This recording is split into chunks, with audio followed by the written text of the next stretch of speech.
Bo día a todos e a todas.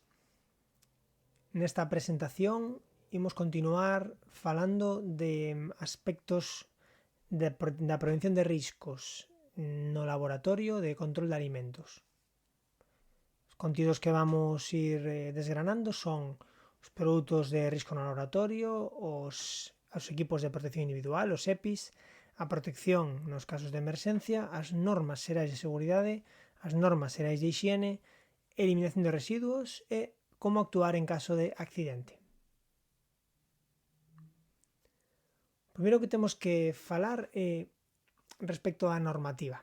A normativa actual en prevención de riscos laborais establece que nos postos de traballo hai que minimizar ou eliminar os riscos. Moitas veces a eliminación é imposible e o que se vai a tender é a minimizalo o máximo posible.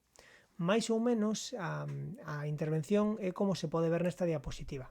Primeiro hai que identificar os riscos. Aquí o que se fai é un estudo de espazos, de equipos, de produtos, de protocolos, de procesos. Desta maneira detéctanse cales son os posibles riscos asociados a ese posto de traballo. O seguinte punto que se leva a cabo é o de avaliación destes riscos, é dicir, para cada risco detectado na primeira fase, o que se vai facer é valorar que consecuencias podería acarrear, así como cal é a gravidade destas consecuencias e tamén, por suposto, a probabilidade de que isto aconteza. Por último, xa feita esta avaliación, establecese un plan de acción. Para cada risco, estúdase se é posible anulalo, eliminalo, é dicir, por exemplo, cambiar un procedimento, cambiar os materiais ou reactivos que se empregan, etc. Se isto non é posible, plantéxanse medidas, propóñense medidas que permitan minimizar o máximo posible os seus efectos. Dentro desta minimización da intervención para minimizar os riscos, o primeiro que se vai facer é establecer medidas de protección colectiva. E como segunda opción, se estas medidas de protección colectiva non son suficientes, o que se propón será a aplicación de medidas de protección persoal, de protección individual. Os accidentes que se poden producir no traballo van a ter efectos sobre persoal, é dicir, pois que se produzan accidentes laborais ou enfermidades profesionais. Pode haber efectos sobre o medio ambiente, que haxa, pois, por exemplo, unha contaminación, e pode haber efectos sobre a calidade das mostras ou sobre os procedimentos analíticos inutilizados que se alteren os resultados dos procedimentos que non sexan fiáveis precisamente como efecto de que non se xestionou ben o efecto destes riscos. Hai uns documentos editados polo Instituto Nacional de Seguridade Social e Higiene que serían as NTPs, que son notas de prevención, notas técnicas de prevención. Estes documentos son elaborados por organismos como que acabo de comentar, e que informan, actualizan, promocionan e difunden os temas relacionados coa seguridade e higiene no traballo. A maior parte dos produtos que se manexan no laboratorio presentan algún tipo de risco, independentemente do tipo de laboratorio onde se leve a cabo a actividade.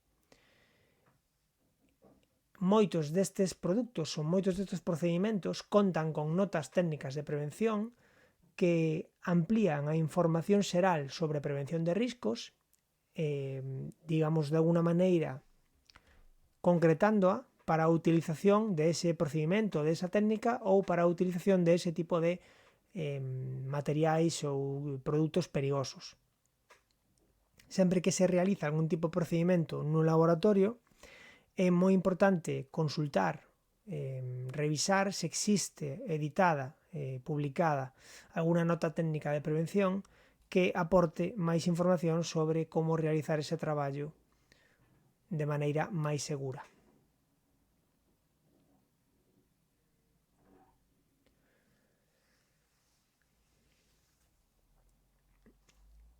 Os riscos que podemos atopar no laboratorio van a ser de tipo físico, químico e biolóxico.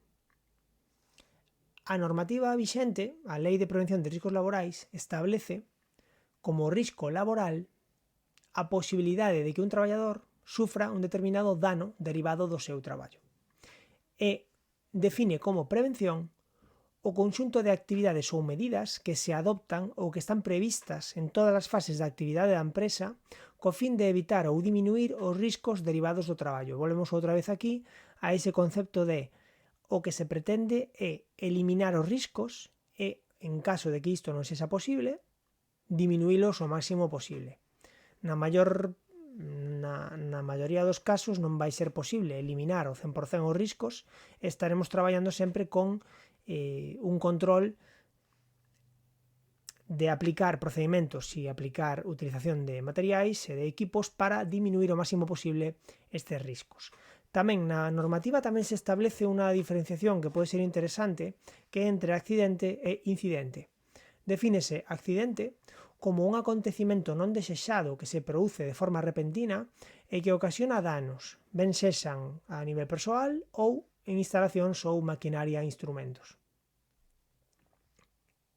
Despois establece incidente como un suceso que acontece no traballo e que pode ou non ocasionar algún dano. Ten potencial de accidente, é dicir, un incidente é algo que podería ter sido accidente pero non chegou, pero ten ese potencial de convertirse en accidente.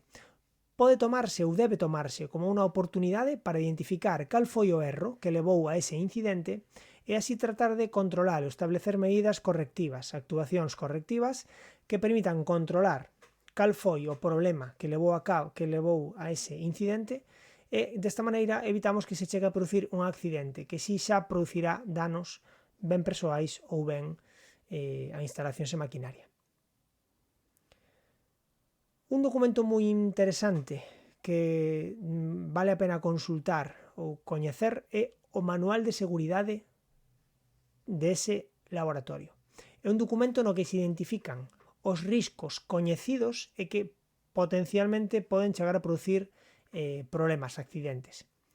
Entón, aparece nese Manual de Seguridade todas aquelas prácticas e procedimentos que se aplican ou que se deben aplicar para eliminar ou reducir os riscos que se dan nese laboratorio ao mínimo.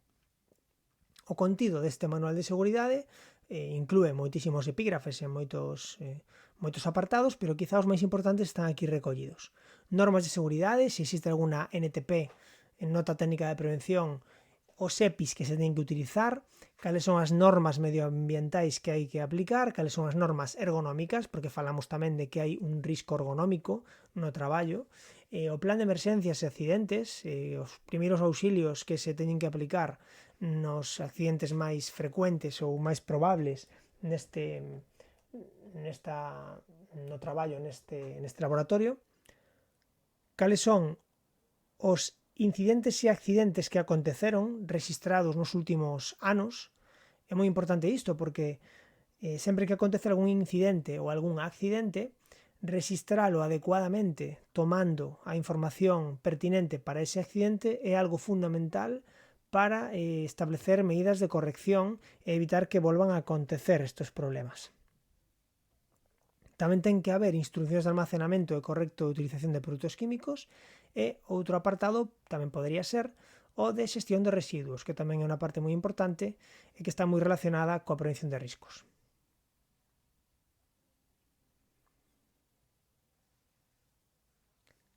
En canto a seguridade, hai uns conceptos que merece a pena ter en conta. Os danos que se van a producir poden ser de tipo directo ou indirecto. Cando falamos de danos directos, tamén se chaman danos inmediatos, estamos falando de danos que producen lesións que se manifestan no momento do accidente. É dicir, estamos falando de un dano de tipo agudo, prodúcese no momento. Este sería o exemplo dun accidente laboral. Un accidente laboral vai a producir un dano inmediato. Vai a producir un dano inmediato ben a persoas, ben a materiais, equipacións e instalacións. Os máis relevantes, obviamente, son os que afectan a danos persoais. E logo estarían os danos indirectos, que non se manifestan no momento do accidente, pero que aparecen máis tarde de forma demorada, de forma latente, quedan aí. Eses danos se manifestanse despois dun período de incubación ou despois dun período de exposición prolongada. Un exemplo de dano indirecto podería ser unha enfermidade profesional, que aparece despois de moito tempo de estar sometido a un determinado axente lesivo, axente tóxico, por exemplo. As actividades preventivas no laboratorio, según ben reflexado na lei, na normativa vixente en prevención de riscos laborais, son as seguintes. Primeiro, hai que avaliar os riscos e planificar as accións preventivas, hai que controlar os equipos de traballo e os medios de protección. Isto implica, por exemplo, realizar inspeccións, auditorías frecuentes para comprobar que os equipos de protección colectiva funcionan correctamente, que os equipos de protección individual están en condicións e que son suficientes. Hai que informar e consultar aos traballadores. Aquí, por exemplo, entran os plans de formación. As persoas que están desempeñando un traballo teñen que recibir formación de forma periódica, de forma regular, sobre aspectos de prevención de accidentes ou, por exemplo, de control de riscos no seu posto de traballo. Hai que elaborar planes de emerxencia para poder actuar en caso de que haxa algún tipo de accidente ou problema no laboratorio. E hai que garantir tamén, isto tamén ben regulado na normativa, hai que garantir os controis de saúde dos traballadores, por exemplo, realizándose recoñecimentos médicos anuais nos que se pode incluir probas específicas dirixidas a identificar se o persoal está sometido a algún tipo de tóxico que sexa característico do seu posto de traballo.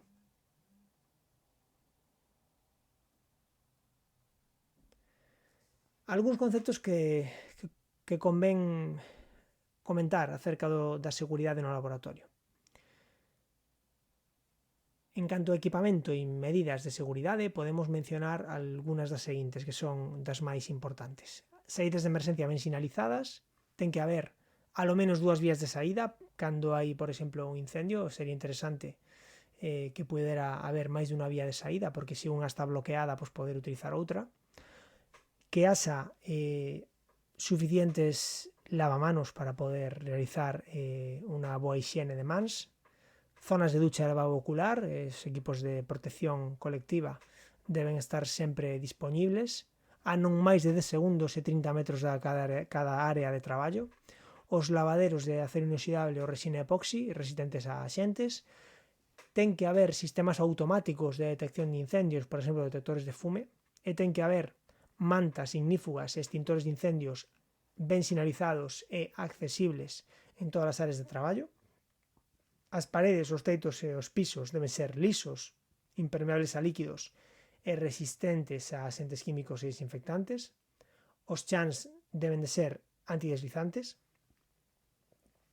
As áreas de primeiros auxilios, por exemplo, os caixas de urxencias, os botiquíns, teñen que estar ben equipadas e sinalizadas e de fácil acceso. Debe colocarse un carro para derrames en ubicación central, con material de primeiros auxilios e equipos para limpar derrames radiactivos, ácidos alcalinos ou corrosivos. Ten que haber fontes de auga potable ben sinalizadas, por exemplo, auga para beber, fora das zonas de traballo, obviamente. As zonas potencialmente contaminadas ou perigosas deben estar ben sinalizadas. As conexións eléctricas deben estar acordes á normativa, con mantemento axeitado e conectadas á terra. As áreas ou cabinas de seguridade para manexo e almacén de disolventes e produtos inflamables deben estar convenientemente e visiblemente sinalizadas. E, por último, debe haber un acceso restringido a determinadas zonas do laboratorio e debe estar ben sinalizado para que non haxa problemas a este respecto. Outro concepto moi interesante que merece a pena comentar é o das barreiras de prevención. Entendemos por barreiras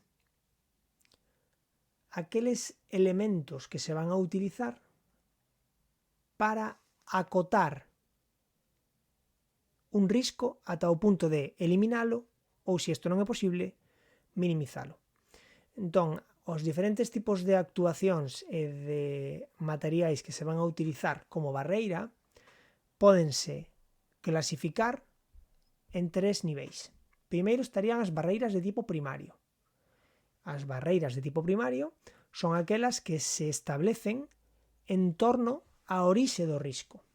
Por exemplo, Si estamos falando dun risco dun gas volátil tóxico, todo aquel elemento que coloquemos directamente na zona onde está ese gas, onde está ese perigo, ese risco, será unha barreira de tipo primario. Por exemplo, se hai un gas volátil tóxico e utilizamos unha campana extractora ou unha cabina de bioseguridade, estamos aplicando unha barreira de tipo primario, porque estamos directamente na zona, no entorno directo do risco. Tamén, se temos un derrame na salpicadura, aplicamos un desinfectante, estamos tamén aplicando unha barreira de tipo primario, porque é directamente na orixe do risco, na zona onde está este risco. Nas barreiras secundarias englobamos aquelas que están circunscritas ao propio operador. Aquí nos referimos basicamente a roupa do operador, a súa vestimenta, e nos referimos aos equipos de protección individual. Batas, luvas, gafas de protección, pelo recollido, etc. Delantal, calzado de seguridade, o sea, todos aqueles elementos de protección individual que van a protexer ao persoal traballador dese risco.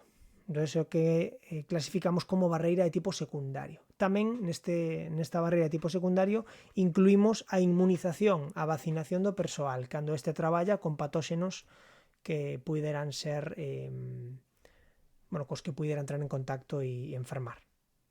Por último estarían as barreiras de tipo terciario, que son aquelas que se establecen ao redor do laboratorio ou dun ambiente ou dunha forma máis global.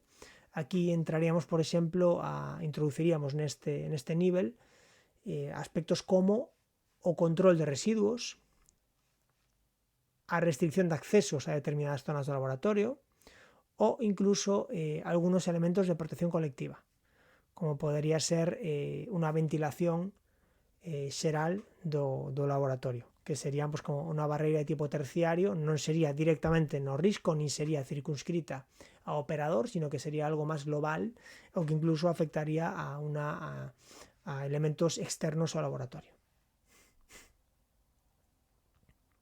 Non se deben confundir estas tres barreiras de prevención cos tres niveis de prevención. Hai que distinguir moi ben os tres niveis de prevención, ou por unha banda, e o que serían as tres barreiras. Os tres niveis de prevención serían, explicaríanse de outra maneira. Por exemplo, un nivel de prevención primario sería todas aquelas intervencións ou todos aqueles procedementos que se aplican antes de que se produza un accidente. Por exemplo, un nivel de prevención primario incluiría unha barandilla. Unha barandilla, por exemplo, é un elemento que evita unha caída. O sea, é algo que actúa antes de que se produza o accidente. Intenta evitar o accidente. Serían esas os niveis primarios de prevención. Un nivel de prevención secundario sería aquel que se refire a elementos que actúan ou procedementos que actúan no momento no que se produce o accidente. Un exemplo de prevención secundaria sería un botiquín, unha caixa de urxencias. Se un operador, un traballador, se produce un corte, inmediatamente despois de producirse, ou no momento de producirse o corte, se fai unha limpeza, aplica un antiséptico e coloca unha gasa, utilizando o botiquín que hai no laboratorio in situ. Esa é unha medida secundaria, é dicir, ese botiquín, eses primeiros auxilios serían unha medida de prevención secundaria. E a prevención terciaria sería todos aqueles elementos que se aplicarían despois do accidente, como para recuperar ou para rehabilitar de alguna maneira a situación e volver a situación que tiñamos previamente antes do accidente. Por exemplo, seguindo co exemplo do corte ou dunha queimadura nun laboratorio, si esta prevención secundaria sería os primeiros auxilios utilizando, por exemplo, o botiquín, a prevención terciaria sería unha derivación, un traslado a a un centro sanitario e unha atención médica especializada, ingreso hospitalario ou tratamento de rehabilitación se fose necesario. Entón, recapitulando, unha prevención primaria serían elementos que actúan antes de que se produza o accidente, unha prevención secundaria serían elementos que actúan no momento do accidente e unha prevención terciaria serían aqueles elementos que actúan despois do accidente a medio e longo prazo para recuperar o estado anterior a este accidente.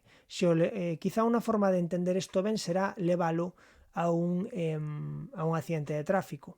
Por exemplo, un sistema de estabilización do vehículo e un sistema de ABS, que é un sistema para que o vehículo frene mellor, por exemplo, en situacións de calzada mollada ou cando hai pavimento deslizante, esas medidas son de prevención primaria, porque que o vehículo frene mellor ou sexa máis estable, o que intenta é evitar que haxa un impacto, que haxa un golpe, que haxa un accidente.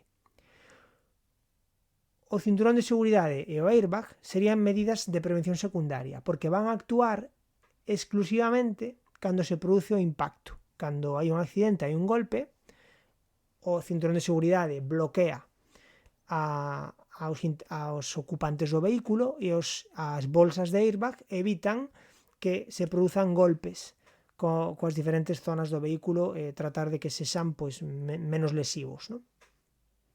E a prevención de tipo terciario sería a que se produciría xa cando os integrantes do vehículo despois de accidentarse foran derivados, foran trasladados a un centro sanitario onde se lles aplicaría unha atención médica especializada.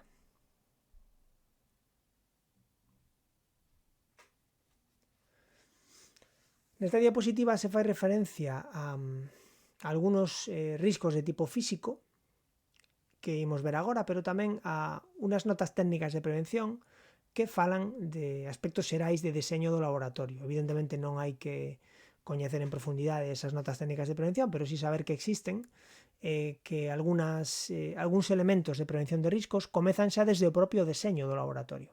Por exemplo, elexir ben o lugar da instalación e a planta do edificio na que vai estar ese laboratorio, onde haxa un fácil acceso, tanto de mercancías como de persoas, onde sexa sinxelo facer unha evacuación, onde se poida ampliar, facer unha boa ventilación, que haxa unha boa iluminación, que as áreas de traballo estean ben diseñadas e ben implementadas, onde haxa un número adecuado de habitacións e compartimentación se isto é necesario, onde se poida ter un adecuado suministro de auga, de luz, de gas, etc. Entón, o deseño do laboratorio inclúe unha parte moi importante é todos os aspectos de seguridade que se van a derivar de ese deseño. Dentro dos riscos físicos, pois podemos comentar algunhas medidas de prevención. Por exemplo, en relación con este deseño do laboratorio tamén, non? Estas medidas físicas que podemos ter en conta, pois a altura ata o teito, recoméndanse 3 metros, tamén pode ser de 2,5, pois 2 metros cadrados de superficie para cada traballador, 10 metros cúbicos non ocupados por traballador. Es decir, todos estes elementos vanse ter en conta a hora de deseñar os espazos de traballo e as diferentes partes do laboratorio. Tamén hai que ter en conta que é o primeiro elemento de prevención é como está deseñado o laboratorio. Aquí vemos algúns riscos físicos que podemos atopar no laboratorio, nesta táboa, dende unha electrocución, atrapamento con partes móviles dos equipos, cortes, por suposto, tanto con material punzante cortante como con vidros rotos, algún golpe contra obxetos inmóviles, caída de obxetos e caídas de persoas por exemplo, escorregamentos ou utilización de escaleiras. Outro risco que hai que ter en conta é o risco de incendio. Moi significativo e moi a ter en conta nos laboratorios. Os factores de risco van a ser utilización de instalación eléctrica e presencia de chama descuberta, é dicir, de chisqueiro Bunsen ou de chisqueiro de alcohol ou algún outro tipo de fonte de ignición. A prevención, basicamente, en canto a utilización de instalación eléctrica, que estea ben mantida e instalada en base á normativa actualizada e non se debe sobrecargar, non se debe facer, por exemplo, enchufar moitos equipos a unha mesma toma eléctrica, por exemplo. Hai que vixiar as chamas que están abertas, isto é fundamental. E despois, para que se produza un incendio, teñen que darse 4 condicionantes simultáneos. Ten que haber un combustible, é dicir, unha sustancia capaz de arder. Ten que haber un comburente. Normalmente o comburente hai moitos, pero o principal no noso entorno vai ser o oxíxeno. É dicir, ten que haber oxíxeno en cantidade suficiente para que se inicie a combustión. O aire atmosférico ten un 21% de oxíxeno, e isto tamén é suficiente na maior parte das veces para producir un incendio. Ten que haber calor, ou polo menos unha enerxía mínima que sirva de ignición desta mezcla combustible-comburente e comece esta reacción de combustión. E ten que haber unha reacción en cadea. Para que este incendio pase de ser un pequeno foco, ten que haber unha reacción, unha expansión que se vaya propagando ata producir un incendio xa de maiores dimensións. Para poder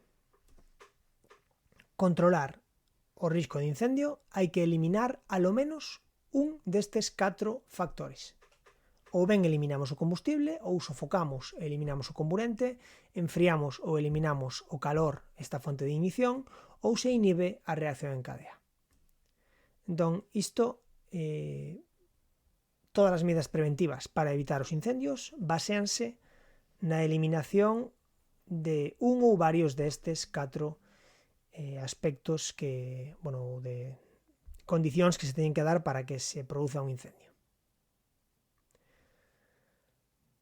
Un equipo fundamental de protección colectiva nos laboratorios van a ser os extintores. Os extintores son equipos que permiten, en esa primeira fase do incendio, actuar e sofocar un foco rapidamente. Dependendo do tipo de dependendo do combustible, da causa, do combustible que produciu este incendio, este foco de incendio, teremos que empregar un tipo ou outro de extintor. Aínda que a nivel xenérico normalmente hai un tipo de extintores que son como de uso máis universal. Por exemplo, nesta diapositiva vemos un extintor ABF, tamén é moi típico ver os extintores ABC, que son extintores que normalmente van a abarcar a maior parte dos incendios que nos podemos atopar no noso día a día, ou nunha situación de emerxencia concreta. Os 5 tipos de extintor que nos podemos atopar, ou a tipificación máis habitual, son estes 5. Primeiro está o clase A. Un extintor clase A está deseñado para os lumes que están producidos por combustible sólido, como por exemplo madeira, carbón, tela, cartón, plásticos, etc. Logo están os de tipo B, que refiren a un combustible líquido, licuable, por exemplo gasolina, petróleo, alcohol, gasóleo, alquitrán, etc. Os tipo C refiren a un combustible gaseoso, pois todos os hidrocarburos, acetileno, butano, metano, propano, gas natural, etc. Despois os clase D, que refiren a lumes producidos por metal, son bastante raros nun laboratorio de control de alimentos, quizás son máis habituais en industria, onde se traballa con metais, por exemplo, onde se fai algún tipo de extracción de metal ou extracción de traballo metalúrxico ou algún tipo de realización de aleacións metálicas. En industria onde se traballa con metais é onde pode haber un incendio clase D. En efectos normais nun laboratorio isto sería bastante raro.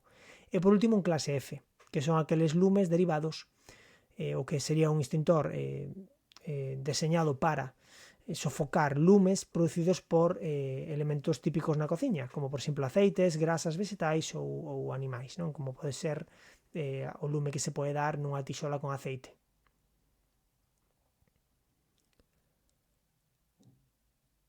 Dentro ademais desta clasificación de das clases de lume, o extintor pode ser de varios tipos. O máis habitual é que atopemos extintores de espuma, extintores de auga-espuma, que son os que quizás son os máis modernos, e logo os extintores de CO2.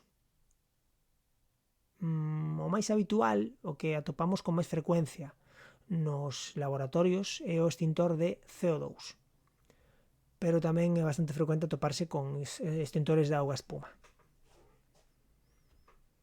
Ademais de extintores, tamén en moitas instalacións podemos atopar equipos de extinción de incendios de auga, mangueiras. Son os hidrantes, son tomas de auga que son as bocas de incendio que están instaladas con unha mangueira enrollada, que o que temos que facer é desenrollala, abrir a auga e podemos aplicalo sobre un foco de incendio.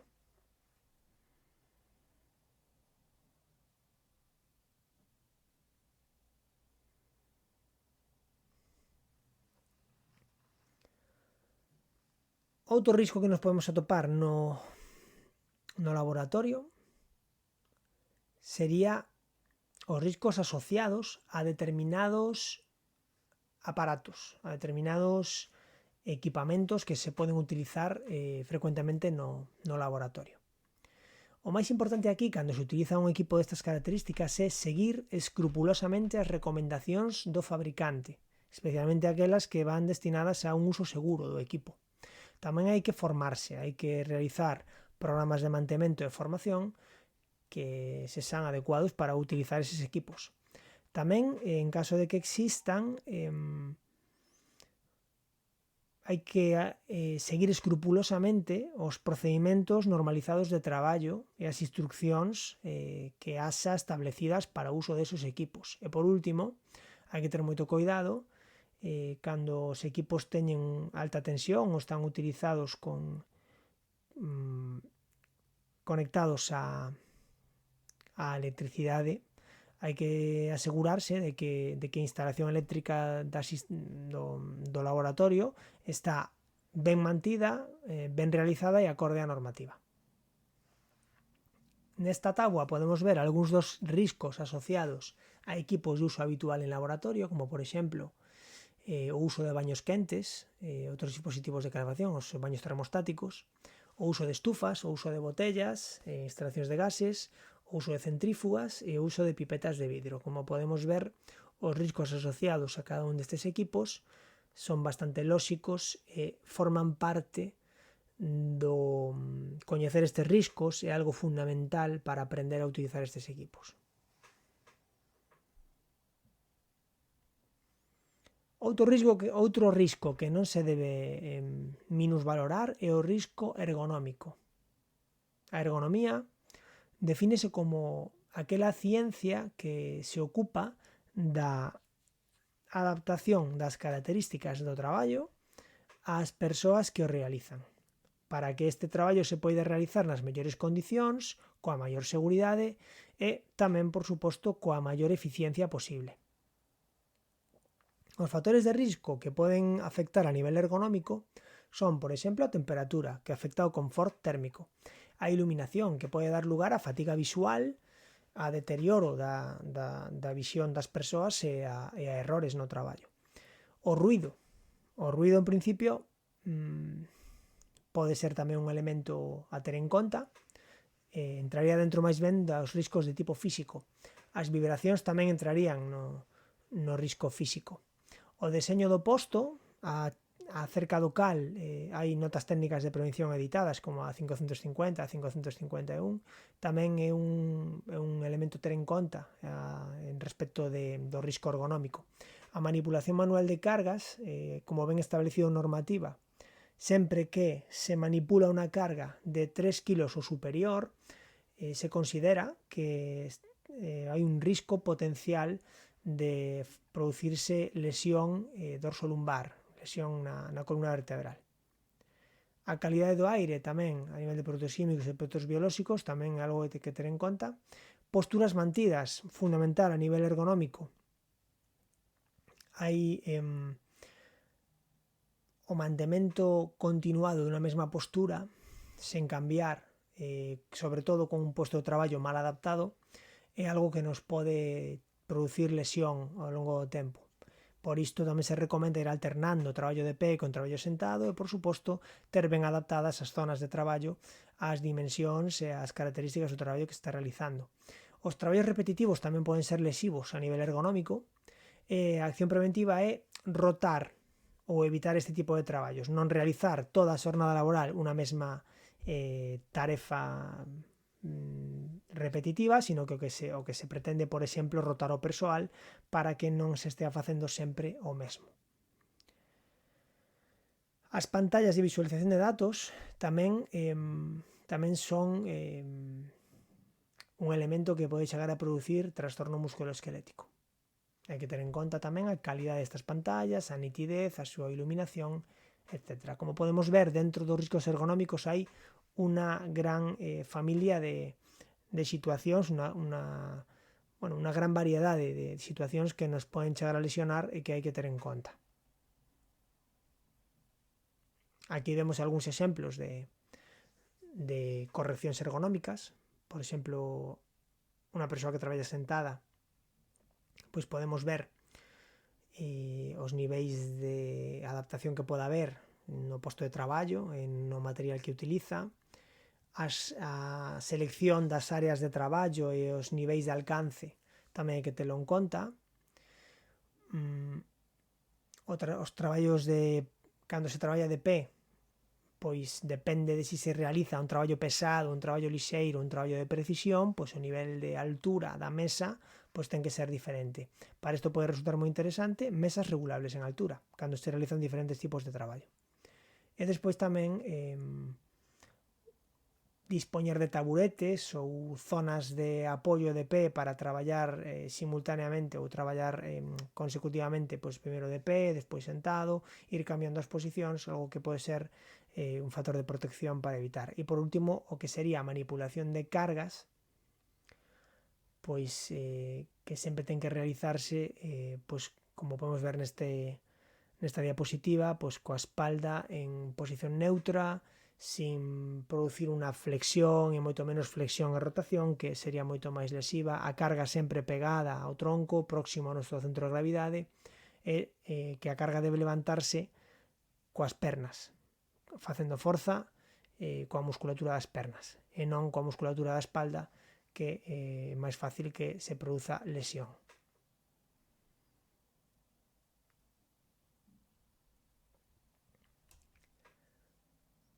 Tamén compre comentar aquí, aínda que sexa brevemente, o risco psicosocial. A OIT, a Organización Internacional do Traballo, define ou establece que existen unha serie de interaccións entre o contido, a organización, as condicións ambientais e a xestión do traballo por un lado, e por outro, as funcións e necesidades dos traballadores que tamén se relacionan co anterior. Cando existen problemas nesta interacción, existen situacións que desbalancean este equilibrio, pódense producir influencias nocivas na saúde. De aquí podemos sacar, pois, aquí falase de 4 grupos, como as características no emprego, as características da tarefa, a estrutura da organización, a comunicación e o moving. Eses aspectos van a interaccionar coas características persoais do traballador. E a partir de aí, cando hai un desequilibrio nesta relación, nestas interaccións, podese producir unha situación coñecida como estrés laboral. O estrés laboral, cando se mantén no tempo, pode dar lugar a un síndrome que se coñece como síndrome de burnout, que é un trastorno emocional causado por un estrés laboral crónico. Cando este estrés laboral non é algo puntual que se resolva en un prazo razonable de tempo, e o que nos atopamos é entre un estrés laboral mantido, un estrés laboral crónico, o que pode acontecer é que se dé este síndrome. Cales son as características do síndrome de burnout ou de traballador queimado? Pois un esgotamento emocional, unha despersonalización, a persoa sufre alteraciones emocionais neste sentido, desmotivación e insatisfacción, a persoa non se sinte motivada no traballo e ademais ten unha total falta de satisfacción sobre o traballo que está facendo. E, por último, relacionado con todo isto, pois un pobre desempeño laboral. E, evidentemente, a eficiencia de unha persoa que está queimada no traballo vai ser bastante menor que de unha persoa que si se sinte satisfeita e motivada no seu posto de traballo.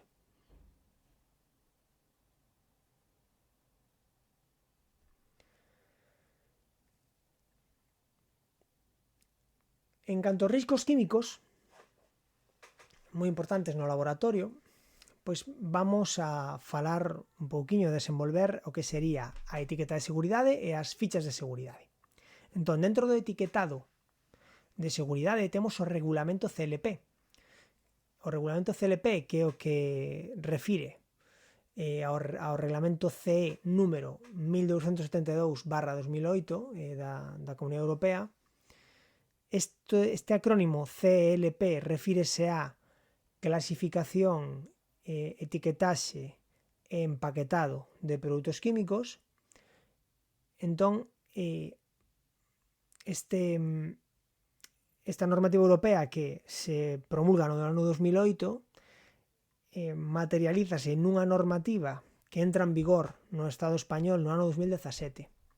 Entón, a partir do ano 2017 é cando entra en vigor o regulamento CLP en España. Entón, os criterios de clasificación de sustancias en misturas en categorías de perigo pois van a entrar todas por este regulamento. Entón, aquí temos, como marca normativa, dous elementos. Primeiramente, a etiqueta e despois a ficha de seguridade do produto. Dentro da etiqueta, que vamos a topar? Vai ser a principal ferramenta para comunicar información correcta e completa sobre os perigos e o uso seguro de sustancias e misturas. Entón, dentro da etiqueta toparemos unha palabra de advertencia, que pode ser atención ou perigo. Perigo fai referencia a riscos de maior entidade que atención. Entón, podemos atopar unha ou outra palabra. Despois, a natureza deses perigos van estar recollidas nun pictograma, que son unha serie de imaxes que informan do principal risco que se asocia á utilización dese produto.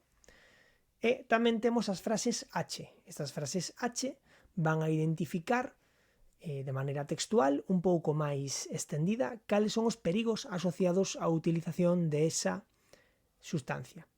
En caso de que coas frases H non sexa suficiente e se necesite aportar alguna información suplementaria, acudirase ás frases EUH. As frases EUH van a ser como unha especie de ampliación da información que nos aportan as frases H, tamén sempre referíndonos ás indicacións de perigo. Tamén aparecen na etiqueta as frases P. As frases P, tamén coñecidas como consellos de prudencia, todas elas, igual que as frases H e as EUH codificadas con unha letra e 3 números, vannos a dar información sobre como temos que utilizar de forma xeral este produto, consellos de precaución para evitar os accidentes ou os riscos e tamén algúns aspectos e información sobre como hai que almacenar ou eliminar este produto. Ademais, na mesma etiqueta aparece tamén información sobre que cantidade nominal hai desta sustancia, pois pode ser, por exemplo, cantidade en mililitros ou en gramos, identificación da empresa fabricante e a identificación do produto. Veremos agora como.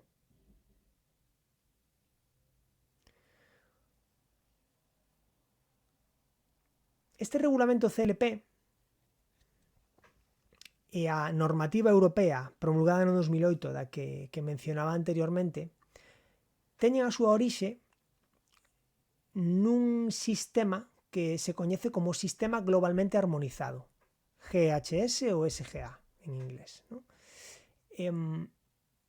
Este sistema foi posto en marcha por múltiples países de Nacións Unidas nunha armonización dos aspectos xerais que se pretendían de alguna maneira poñer en común a hora de identificar os riscos químicos dos diferentes produtos que se utilizan na industria ou incluso a nivel doméstico.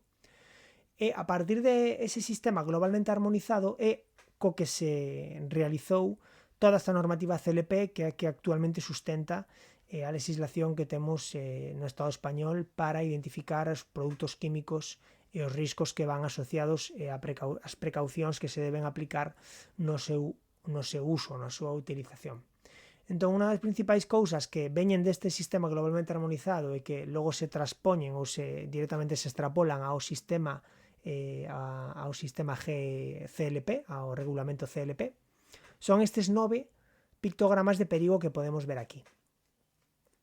Temos un pictograma para un risco de explosión, que é unha bomba explotando.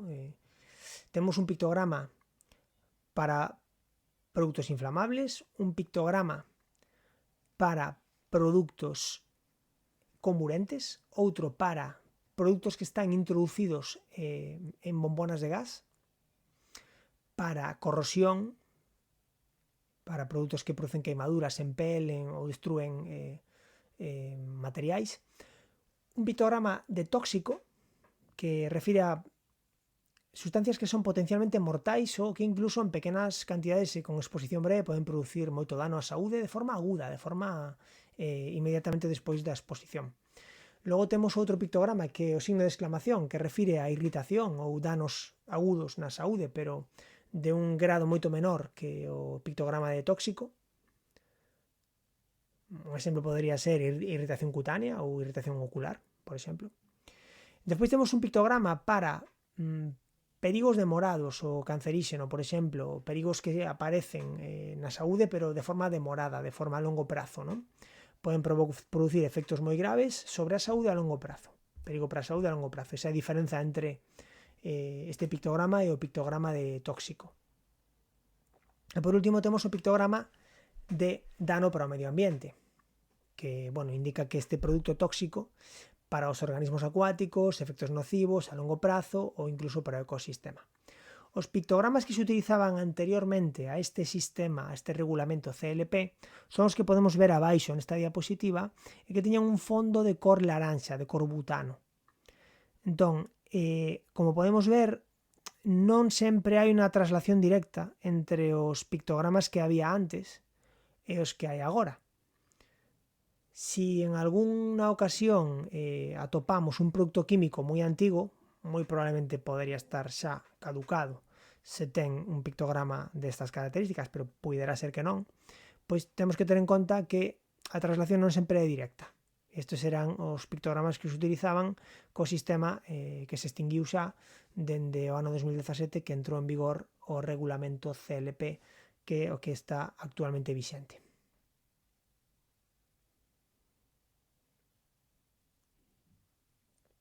Aquí volvemos a ver a referencia á normativa anterior, que é o Real Decreto do ano 2095 modificado por outro no 2003, e o que actualmente temos pola normativa europea 2008 que entrou en vigor no Estado español en 2017, pois aquí temos o que actualmente está en vigor, esas frases H, frases EUH e frases P.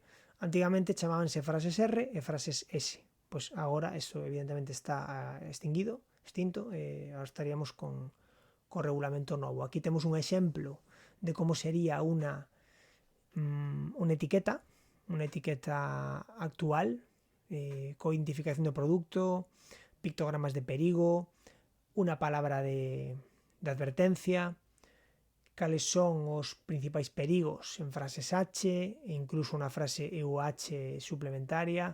Temos as informacións de precaución, as frases P, e por último abaixo a información do proveedor ou do fabricante deste produto. Toda esta información é a que vamos a topar nunha etiqueta acorde a este regulamento CLP, que actualmente é o que temos vixente. Aquí temos outro exemplo de outra etiqueta con toda a información que ten que ter os pictogramas, a identificación, a cantidade desta sustancia, nome do proveedor ou do fabricante se procede, frases H para indicar os perigos, frases EUH que amplían esta información sobre a identificación dos perigos, frases P, consellos de prudencia e prevención, e tamén de como responder en caso de que haxa un accidente e como eliminar este produto, pois, bueno, información tamén para a xestión de residuos.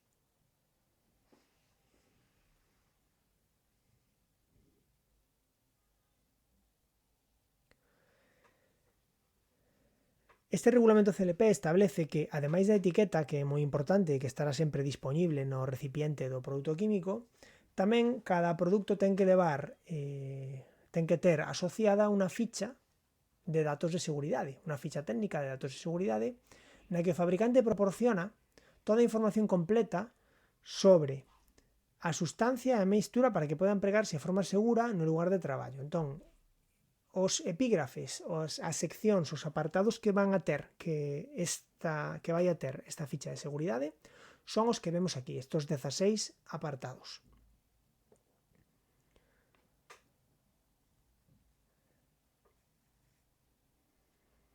Como pode verse, a etiqueta non é outra cousa que un resumo coa información máis relevante que vai aparecer ben explicada e ben detallada na ficha de datos de seguridade.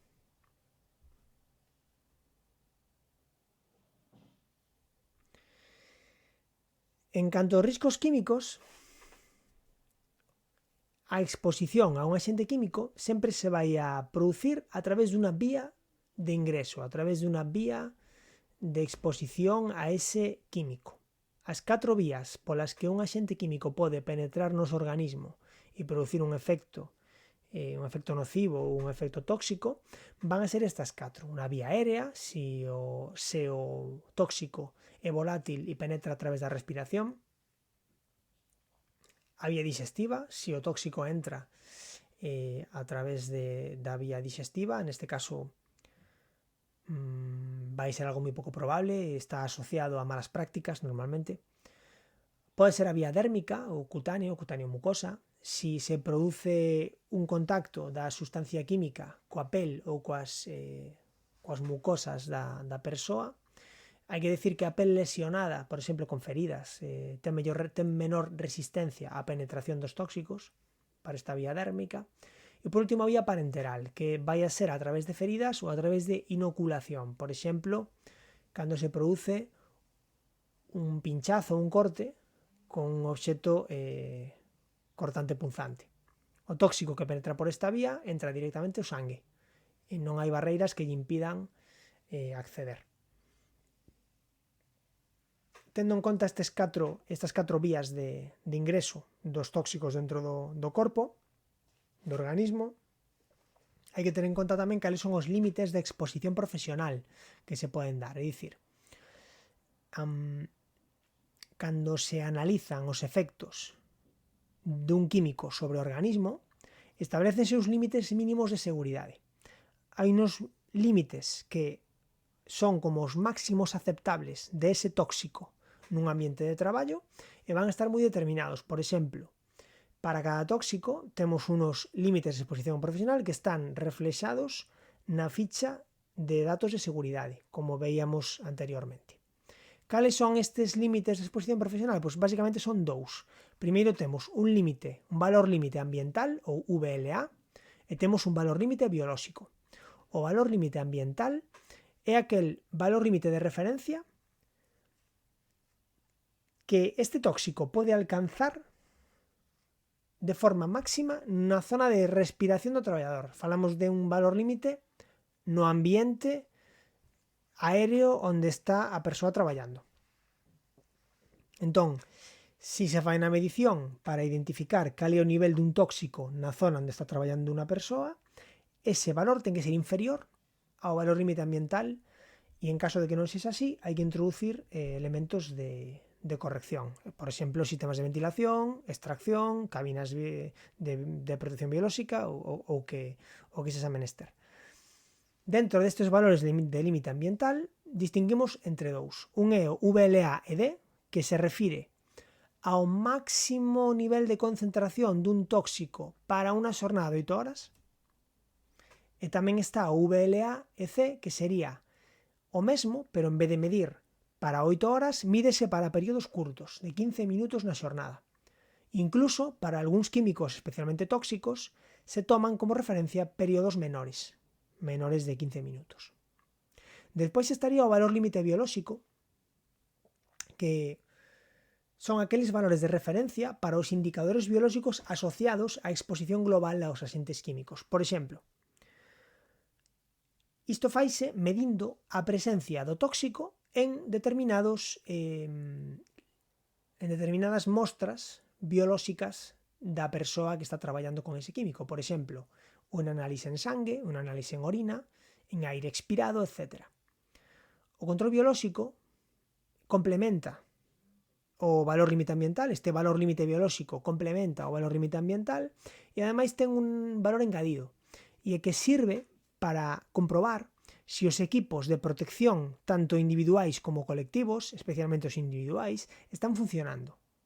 Si, por exemplo, o uso de ese tóxico implica a utilización de máscara para evitar a inhalación do tóxico, un análise de valor límite biolóxico nos permite saber si esa máscara está funcionando ben.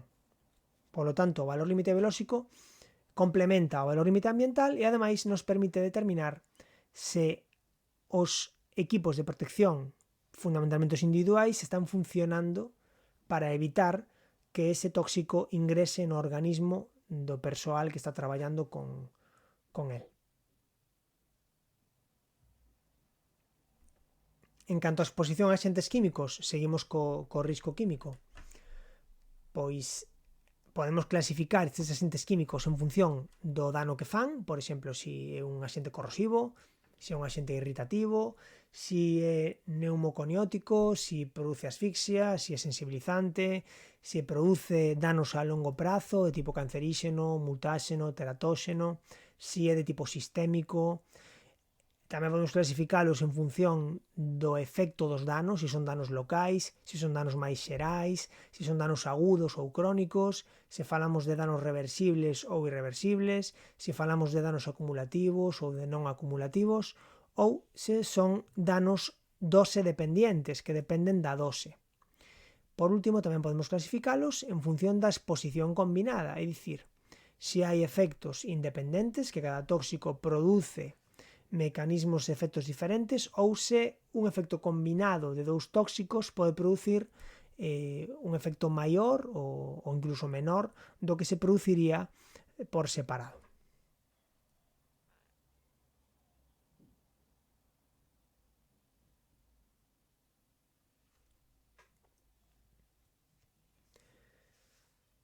Como se abordan os riscos químicos? Pois o primeiro paso, como se comentaba ao principio desta presentación, sería identificar adecuadamente o risco químico do que se trate.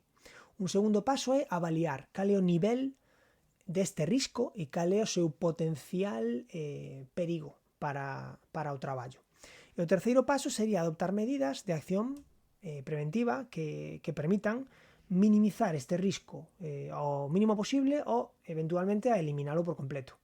Os riscos que se avalían en canto a agentes químicos son risco de incendio, risco de explosión, risco de reacción química perigosa, risco de inhalación, risco de absorción a través da pel, risco por pelo ou ollos ou absorción por exemplo, por mucosas, risco por inxestión e risco por penetración parenteral.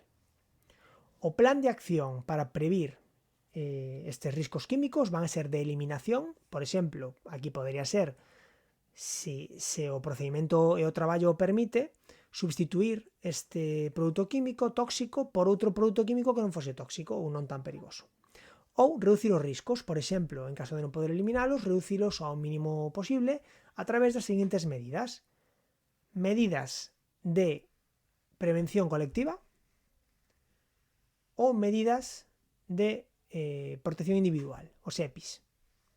Dentro desas dúas clasificacións entraría pois moitas das que se aplican e as máis relevantes que aparecen nesta diapositiva.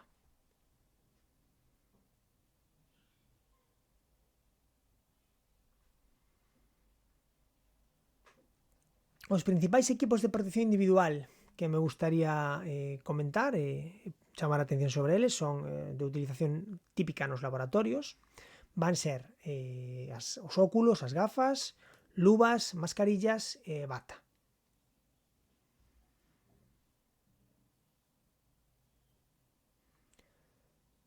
Para rematar, vamos ver cal é a protección ou a actuación en casos de emerxencia. Entón, aquí vamos a empezar falando dos equipos de protección colectiva, que son os que primeiramente se van a utilizar. Según a Lei de Protección de Riscos Laborais, de Prevención de Riscos Laborais, a protección colectiva deberá empregarse cando non se puideron evitar os riscos, combatirse na súa orixe ou sustituir os elementos perigosos por outros que non teñan perigo. Dentro dun laboratorio, cales serían os mecanismos ou equipos de protección colectiva? Pois as vitrinas ou campanas extractoras de gases que van a eliminar o tóxico volátil dunha zona para protexer a todos os traballadores que están na zona, extintores para evitar para poder apagar un incendio no momento do seu inicio, mantas ignífugas para o mesmo objetivo, e as duchas de emerxencia e as fontes lavaollos en caso de necesidade. Os equipos de protección individual vanse utilizar cando as medidas colectivas non sexan suficientes ou cando non se poidan aplicar. Estes equipos de protección individual estes EPIs van a aplicarse, por exemplo, para protexer os ollos, gafas, cristais filtrantes, etc., para protexer as mans, luvas, para protexer as vías respiratorias, máscaras, equipos de respiración autónoma incluso, protección dos pés, pues zapato de protección, pechado, antideslizante, protección do corpo, bata, traxes herméticos de protección, etc.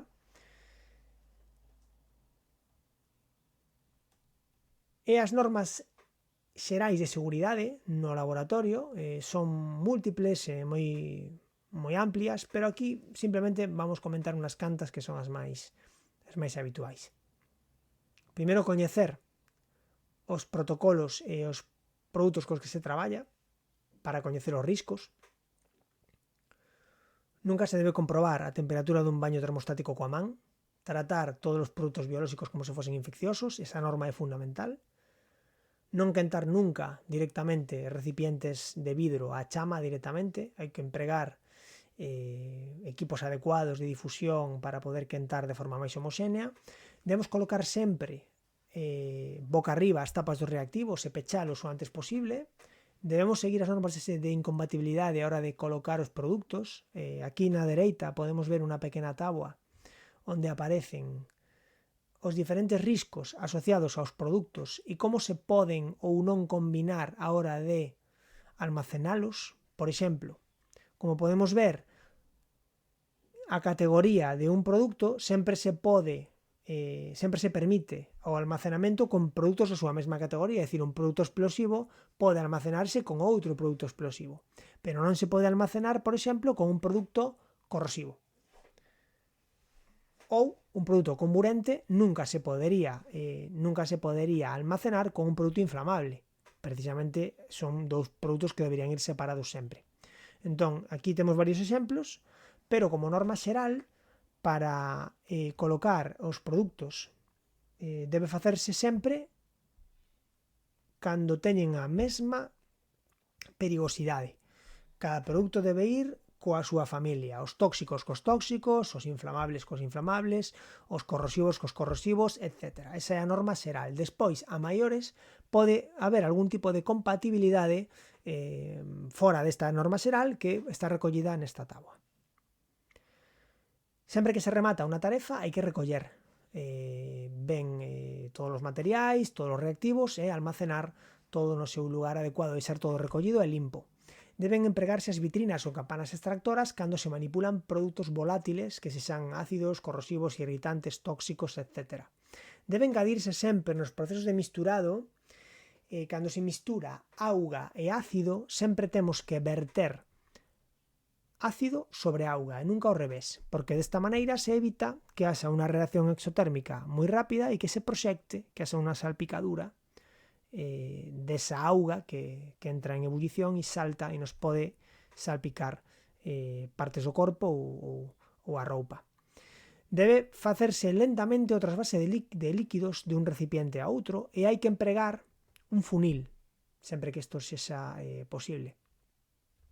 Nunca se deben transportar material ou instrumentos de vidro nas batas. Para isto ten que facerse na man ou empregar os dispositivos de soporte axeitados, como por exemplo unha gradilla para levar tubos de ensayo.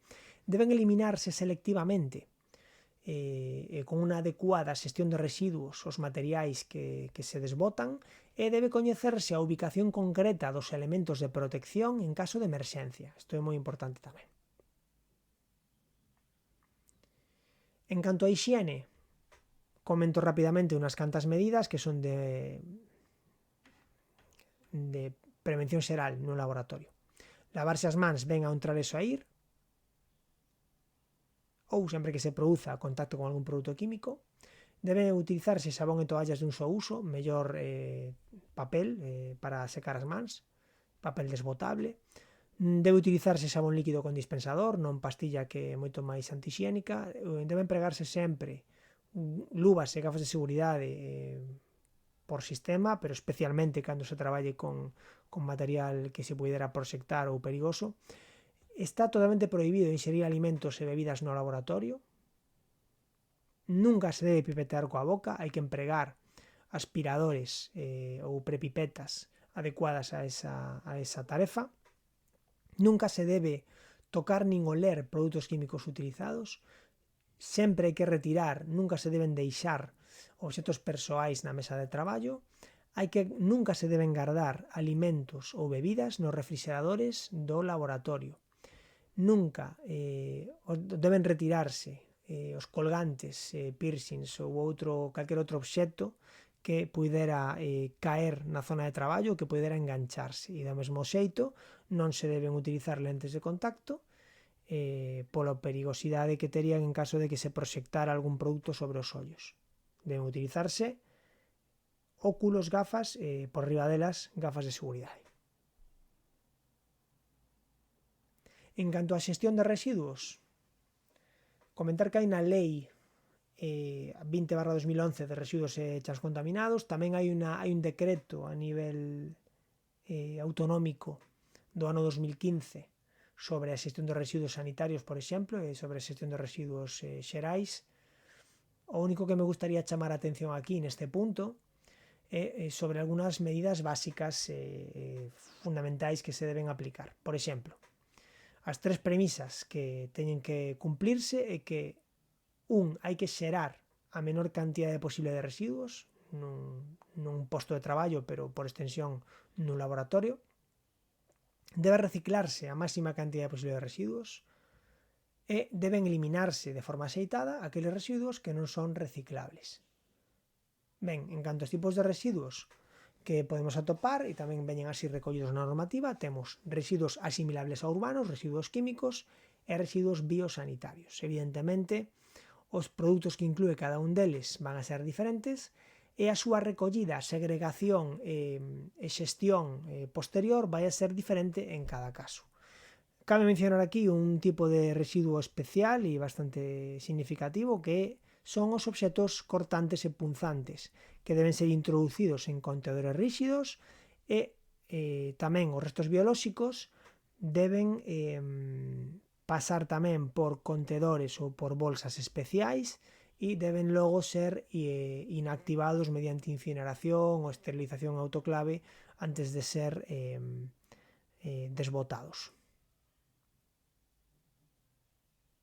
Aquí temos un exemplo de etiquetaxe de residuos que, como vemos, é en certo modo similar á etiquetaxe de produtos químicos, e tamén o etiquetado de residuos tamén vai marcado pola normativa do regulamento CLP. Non vamos a entrar a detalle en como se etiquetan os residuos, pero hai que ter en conta que cada residuo ten que ter a súa etiquetaxe especial, específica.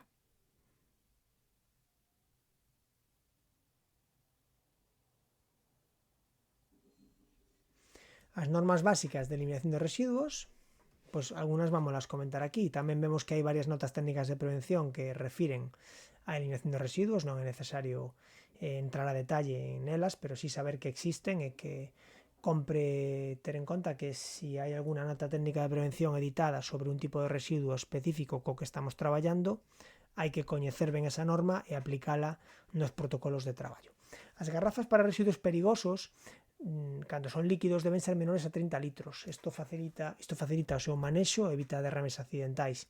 Os residuos perigosos e os aceites non se deben verter polo fregadeiro, sino que deben eliminarse de forma adecuada. Hai que coñecer as incompatibilidades químicas entre as sustancias utilizadas a hora de eliminalas tamén.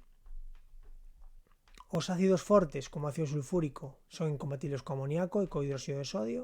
Non é recomendable o trasvase de residuos perigosos dun envase a outro. Os envases de residuos perigosos e de calquer outro residuo deben etiquetarse correctamente, como vimos anteriormente. Os residuos biolóxicos poden tratarse de dúas formas: esterilizalos para ser eliminados como urbanos e incineralos. E os recipientes para recoller os residuos nunca deben ser totalmente cheos e deben pecharse ben. Débense colocar apoiados no chan e nun sitio seguro, nun sitio de almacenado ata que se sean retirados por empresas especializadas e autorizadas polas autoridades competentes. Para finalizar, o último apartado que vou comentar brevemente é o da actuación ante un accidente. E ponemos algún exemplo. O primeiro que temos que ter en conta ante un accidente de calquer tipo, non ten por que ser un accidente nun laboratorio, é aplicar o protocolo PAS. O protocolo PAS, como o seu nome indica, é un acrónimo de protexer, avisar, socorrer. Ante un accidente, o primeiro que temos que facer é eliminar os perigos potenciais tanto para a persoa accidentada como para as persoas que van a realizar os primeiros auxilios, os socorristas, e outras persoas que eventualmente puderan estar en risco. Entón, o primeiro que temos que facer é protexer para evitar que a situación empeore. O segundo que temos que facer é avisar. Sen abandonar as persoas accidentadas, temos que poñernos en contacto cos servizos de emerxencia sanitaria. En caso de que sexa necesario, mobilizarán equipos de asistencia e de evacuación. E por último, unha vez que proteximos e avisamos, temos que socorrer e realizar os primeiros auxilios dentro dos nosos coñecimentos in situ no lugar do accidente químico. Os primeiros auxilios diferencianse dunha asistencia sanitaria específica e profesional en que son aplicados por calquer persoa que teña un mínimo de coñecementos in situ directamente na zona do accidente e que non requiren, en principio, que se teña material específico, máis alá de algún material de protección. Na parte inferior desta diapositiva podemos ver a cadea de supervivencia, que son os 4 eslabóns que se teñen que dar para que unha persoa que sufre unha parada cardiorrespiratoria teña o máximo de probabilidades posibles de sobrevivir. Estes 4 elos, estas 4 fases da cadea de supervivencia son as que vemos aí. A primeira sería identificar rapidamente a situación de parada cardiorrespiratoria e avisar aos servizos de emerxencia, ao 061 ou ao 112, iniciar a RCP de forma precoz, canto antes. Isto permite gañar tempo para que cando cheguen os equipos de asistencia aumentar ao máximo as probabilidades de que a persoa se recupere. Utilizar desfibrilación temprana canto antes, en caso de que estea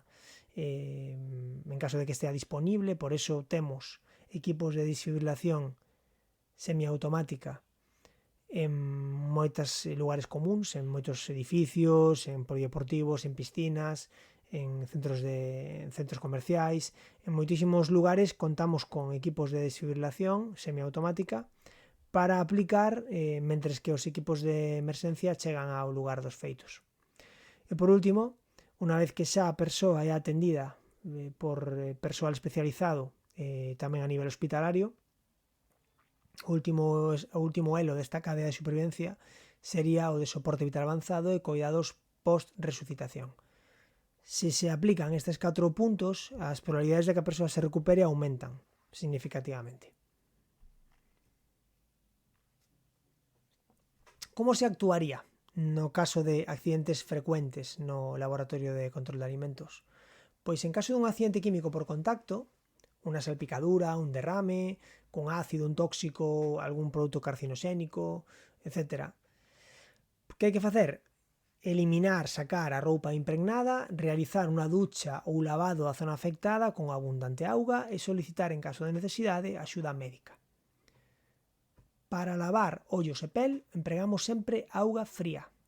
Auga fría por qué? Por tres motivos. O primeiro, porque diminúe a velocidade de reacción do composto químico derramado, é dicir, ao baixar a temperatura, as reaccións químicas que se están levando a cabo con ese produto vanse realizar de forma máis lenta, porque produce vasoconstricción, que é unha reducción do calibre dos capilares da pele e das mucosas, o que diminúe a circulación nesa zona e reduce a cantidade de químico que está entrando no torrente sanguíneo por esa vía.